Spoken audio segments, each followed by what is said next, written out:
ಇನ್ನು ನಿನ್ನೆ ರಾಜೀನಾಮೆ ಕೊಟ್ಟ ಬೆನ್ನಲ್ಲೇ ಸಿದ್ದರಾಮಯ್ಯನವರು ದಿಲ್ಲಿಗೆ ಹಾರಿದ್ರು. ಈತ ರಾಜೀನಾಮೆಯನ್ನು ಗವರ್ನರ್ ಅವರು ಅಂಗೀಕರಿಸ್ತಾ ಇದ್ದಂತೆ ಆತ ಹೈಕಮಾಂಡ್ ಭೇಟಿಗೆ ಹಾಕಿ ಅವರು ಧನ್ಯವಾದವನ್ನು ಸಮರ್ಪಿಸಿದ್ದಾರೆ. ಸೋನಿಯಾ ಗಾಂಧಿ, ರಾಹುಲ್ ಗಾಂಧಿ ಹಾಗೆಯೇ ಮಲ್ಲಿಕಾರ್ಜುನ ಖರ್ಗೆ ಮತ್ತು ವೇಣುಗೋಪಾಲ್ ಅವರನ್ನ ಭೇಟಿಯಾಗಿ ತಮಗೆ ಮುಖ್ಯಮಂತ್ರಿಯಾಗಿ ಕಾರ್ಯನಿರ್ವಹಿಸುವುದಕ್ಕೆ ಕೊಟ್ಟಂತಹ ಸಹಕಾರಕ್ಕೆ ಅಭಿನಂದನೆಯನ್ನ ಸಲ್ಲಿಸಿದ್ದಾರೆ. ಬೆಳಗ್ಗೆ ದಿಲ್ಲಿಯಲ್ಲಿ ಮೊದಲಿಗೆ ಸೋನಿಯಾ ಗಾಂಧಿ ಅವರ ನಿವಾಸಕ್ಕೆ ತೆರಳಿದಂತಹ ಸಿದ್ದರಾಮಯ್ಯ ಕೆಲ ಕಾಲ ಚರ್ಚೆ ನಡೆಸಿದರು. ಈ ವೇಳೆ ಸೋನಿಯಾ ಗಾಂಧಿ ಅವರಿಗೆ ಧನ್ಯವಾದವನ್ನು ಅರ್ಪಿಸಿದರು. ಇನ್ನು ಸೋನಿಯಾ ಗಾಂಧಿ ಅವರ ನಿವಾಸದಲ್ಲಿ ರಾಹುಲ್ ಗಾಂಧಿ ಅವರ ಜೊತೆಗೂ ಕೂಡ ಚರ್ಚೆ ಮಾಡಿದ್ದಾರೆ.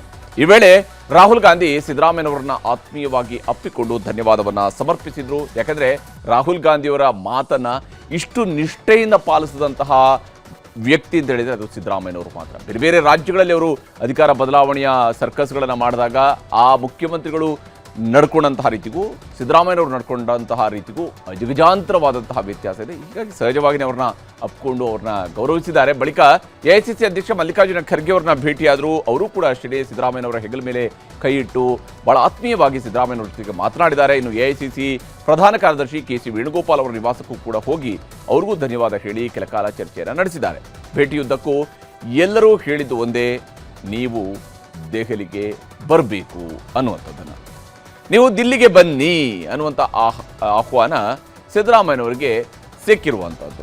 ನೀವು ದಿಲ್ಲಿಗೆ ಬನ್ನಿ ಅಂತ ಹೇಳ್ತಾ ಇದ್ದಾರೆ.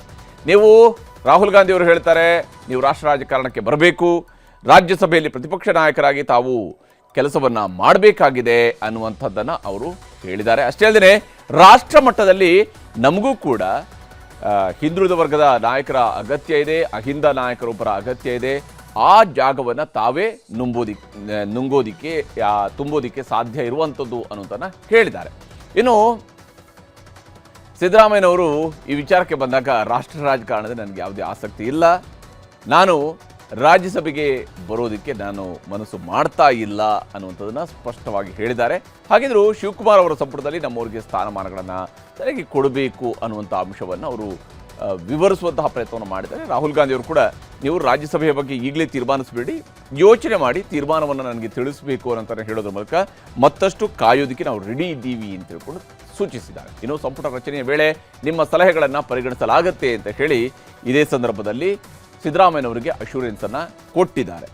ಅದಾದ ಮೇಲೆ ರಾಜ್ಯಸಭೆಯ ಪ್ರತಿಪಕ್ಷ ನಾಯಕರು ಆಗಿರುವ ಎಐಸಿಸಿ ಅಧ್ಯಕ್ಷ ಮಲ್ಲಿಕಾರ್ಜುನ ಖರ್ಗೆ ಅವ್ರನ್ನ ಭೇಟಿಯಾಗಿದ್ದಾರೆ. ಆ ಸಂದರ್ಭದಲ್ಲೂ ಕೂಡ ಅವರು ಅದನ್ನೇ ಹೇಳಿರೋದು, ನೀವು ರಾಜ್ಯಸಭೆಗೆ ಬಂದುಬಿಡಿ, CM ಬದಲಾವಣೆ ಈ ನಿರ್ಧಾರ ನನ್ನದಲ್ಲ, ನಾನು ಕರ್ನಾಟಕದವನು ಅಂತೇಳಿ ನಾನು ನಿರ್ಧಾರ ಕೈಗೊಂಡಿದ್ದಲ್ಲ, ಇದನ್ನು ರಾಹುಲ್ ಗಾಂಧಿ ಅವರು ಕೈಗೊಂಡಂತಹ ತೀರ್ಮಾನ, ಎಲ್ಲ ತೀರ್ಮಾನವೂ ಕೂಡ ಅವರದ್ದೇ ಅನ್ನೋದನ್ನು ಮನವರಿಕೆ ಮಾಡಿಕೊಟ್ಟಿದ್ದಾರೆ. ಸಿದ್ದರಾಮಯ್ಯವರು ಕೂಡ ನನಗೆ ಸದ್ಯಕ್ಕೆ ರಾಷ್ಟ್ರ ರಾಜಕಾರಣದ ಬಗ್ಗೆ ಯಾವುದೇ ಆಸಕ್ತಿ ಇಲ್ಲ, ನಾನು ಕರ್ನಾಟಕ ಬಿಟ್ಟು ಆಚೆ ಬರೋದ್ರ ಬಗ್ಗೆ ಯೋಚನೆಯನ್ನು ಮಾಡ್ತಾ ಇಲ್ಲ, ಇಷ್ಟು ದಿನ ನನ್ನ ಪರವಾಗಿ ನೀವು ಎಲ್ಲರೂ ಕೂಡ ನಿಂತಿದ್ದಕ್ಕೆ ಧನ್ಯವಾದ ಅಂತ ಹೇಳಿ ಸಿದ್ದರಾಮಯ್ಯನವರು ಕೂಡ ಹೇಳಿದ್ದಾರೆ. ಇನ್ನು ಸಿದ್ದರಾಮಯ್ಯನವರ ಬಗ್ಗೆ ಮಲ್ಲಿಕಾರ್ಜುನ ಖರ್ಗೆ ಅವರು ಎಕ್ಸ್ನಲ್ಲೂ ಕೂಡ ಒಂದು ಪೋಸ್ಟನ್ನು ಮಾಡಿದ್ದಾರೆ. ಅವರ ನಡೆ, ನುಡಿ, ಆಡಳಿತವನ್ನು ಈ ಪೋಸ್ಟರ್ ಮೂಲಕವಾಗಿ ಹಾಡಿ ಹೊಗಳಿದ್ದಾರೆ. ಸಿದ್ದರಾಮಯ್ಯ ಅವರ ಸಾರ್ವಜನಿಕ ಜೀವನ ಸದಾ ಗೌರವ, ಕರುಣೆ ಮತ್ತು ಸಾಮಾಜಿಕ ನ್ಯಾಯದ ಬದ್ಧತೆಯನ್ನ ಪ್ರತಿಬಿಂಬಿಸುತ್ತದೆ.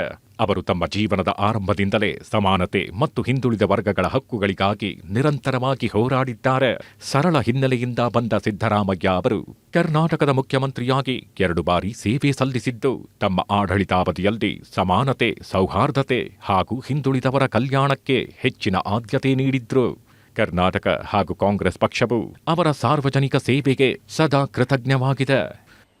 ಹೀಗೆ ಎಐಸಿಸಿ ಅಧ್ಯಕ್ಷರು ಸಿದ್ದರಾಮಯ್ಯನವರ ಕೆಲಸವನ್ನು ಶ್ಲಾಘಿಸಿದ್ದಾರೆ. ಇನ್ನು ಸಿದ್ದರಾಮಯ್ಯನವರು ದಿಲ್ಲಿ ಪ್ರವಾಸ ಸಂದರ್ಭದಲ್ಲಿ ಹೈಕಮಾಂಡ್ಗೆ ಧನ್ಯವಾದ ಹೇಳುವಂಥದ್ದು ಮಾತ್ರ ಆಗಿರಲಿಲ್ಲ. ಈ ವೇಳೆ ಹಲವು ವರ್ಷಗಳಿಂದ ತಮ್ಮ ಜೊತೆಗಿದ್ದ ಆಪ್ತ ಸಚಿವರುಗಳು, ಆಪ್ತ ಶಾಸಕರುಗಳು ಅವರ ಪರವಾಗಿ ಕೂಡ ಬ್ಯಾಟ್ ಬೀಸಿದ್ದಾರೆ.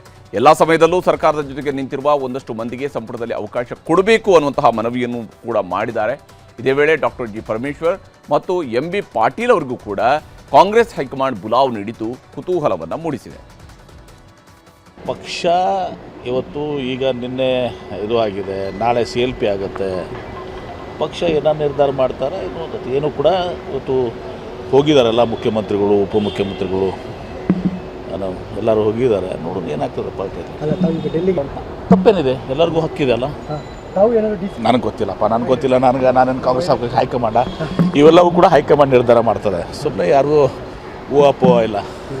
ಹೈಕಮಾಂಡ್ DCM ಮಾಡಬೇಕು ಬೇಡ ಪೋಸ್ಟ್ ಕ್ರಿಯೇಟ್ ಮಾಡಬೇಕು ಬೇಡ ಏನೆಲ್ಲ ಅವ್ರವ್ರ ಮಾನದಂಡಗಳು ಇರ್ತವೆ. ಅಲ್ಲ ಸರ್, ತಾವು ಈ ಮೊದಲು KPCC ನಾನು ಮಾಡಿಲ್ಲ, ಪೈಪೋಟಿ ಮಾಡಿಲ್ಲ ನಾನು KPCC ಸ್ಥಾನ ಬೇಡ ಮಾಡಿಲ್ಲ, ನಾನು ಮಾಡಿಲ್ಲ, ಪೈಪೋಟಿ ಮಾಡಿಲ್ಲ ಅಂತ ಈಗ ಮೊದಲು DCM ಗೊತ್ತಿತ್ತು. ನಾನು ಹೇಳ್ತೀನಿ ಕೇಳಿ, ನಾನು ಯಾವುದನ್ನು ಪೈಪೋಟಿ ಮಾಡಿ